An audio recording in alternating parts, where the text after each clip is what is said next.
So I thought I'd do a quick comparison between these two.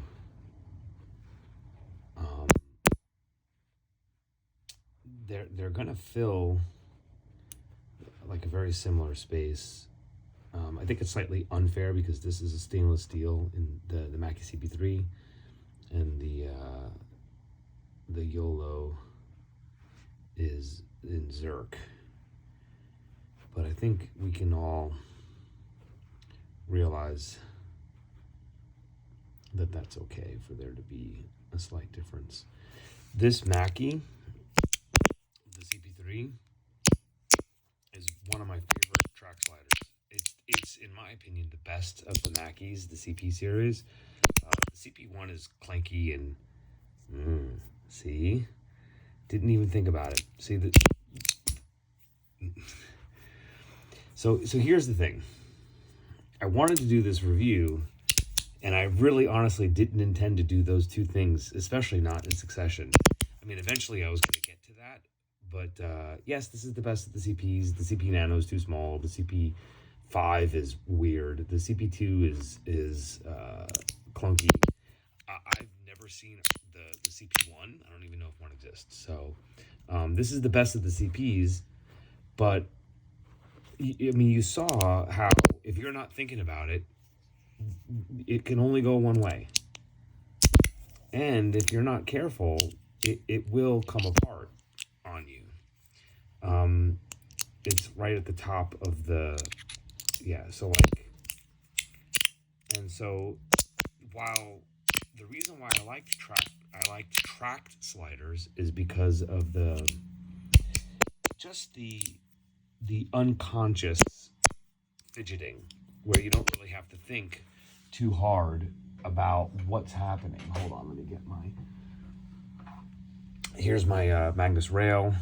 Love this thing, but like you have to kind of pay attention to what you're doing, otherwise you're gonna drop half of it. And especially with the softer titanium, which is what this is, you can get it all dinged up. So this is something I tend to do in the house. It's something I don't do walking.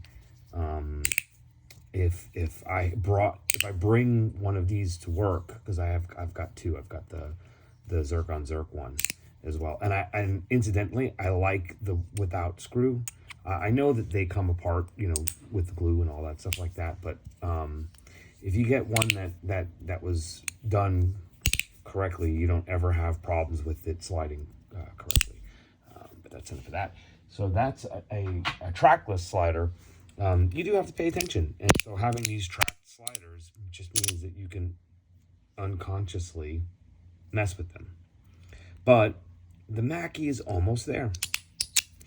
And, recovering is not too bad. And since this is stainless steel, it's not so horrible if I drop it. But the thing is that the 01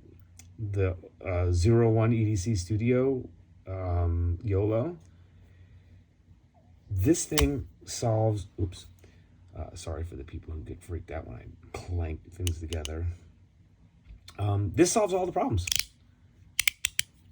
It doesn't extend as long, so that's one way in which I don't like it as much. It is a little bit thicker, so that's another way in which I don't like it as much. But the overall heft and weight and size is really good, and it doesn't matter what orientation you pick it up in. It doesn't matter how you flip it, because this actually goes both ways, which is amazing. I should make a joke here, but I'm not going to. And so, like, I gotta tell you, this solves all of the problems I have with the Mackie. These are captured, so they don't come apart. I love doing that. And so you don't have the problem of dropping a piece, and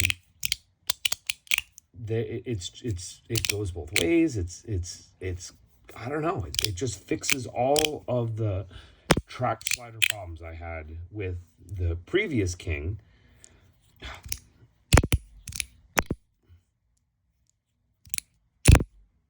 Yep. So that's my thoughts. Let me try and get a good.